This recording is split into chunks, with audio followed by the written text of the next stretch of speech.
আজিম আহমেদ। হ্যাঁ ভিউয়ার্স, আপনারা ঠিকই শুনেছেন, আজ সকাল 5টার দিকে মৃত্যুবরণ করেন আজিম আহমেদ। আরএস ফাহিমের খুবই কাছের মানুষ আজিম আহমেদ। সম্প্রতি তারা ঘুরতে যান সিরাজগঞ্জে। সেখানে ভোর 5:30টার দিকে আরএস ফাহিমের কিছু ভিডিও ক্লিপ নেওয়ার সময় মৃত্যুবরণ করেন তিনি, যেটা খুবই অনাকাঙ্ক্ষিত এবং দুঃখজনক ছিল। তার মৃত্যুতে ভেঙে পড়েন সবাই।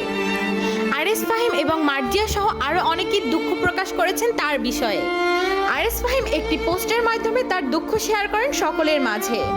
তিনি লেখেন, আজ রোজ 8/6/2024 ভোর 5:30 দিকে আমাদের আজিম দুনিয়ার মায়া ত্যাগ করে চলে গিয়েছে। ইন্না লিল্লাহি ওয়া ইন্না ইলাইহি রাজিউন। কিভাবে বর্ণনা করব কিছুই বুঝতে পারছি না।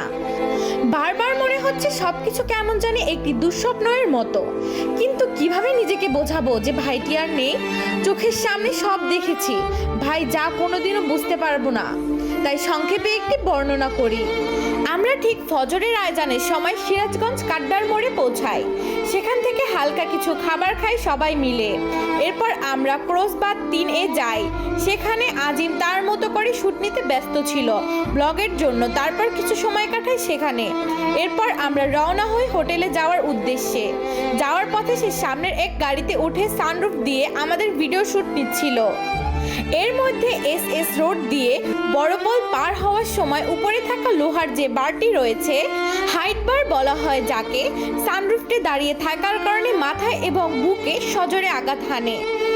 উল্টো হয়ে ফিরে থাকার কারণে সেও বুঝতে পারেনি, যার কারণে আঘাতটা সরাসরি তার মাথার পিছন দিকে লাগে।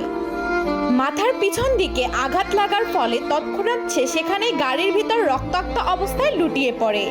তৎক্ষণাৎ 2 থেকে 3 মিনিটের মধ্যে আমরা সিরাজগঞ্জ সদর হাসপাতালে পৌঁছাই।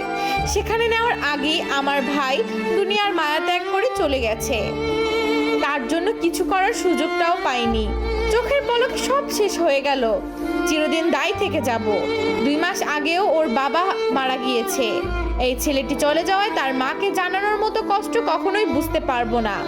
দূর থেকে অনেক মতামতি করবে, কিন্তু সব নিজ চোখের সামনে দেখা হয়েছে।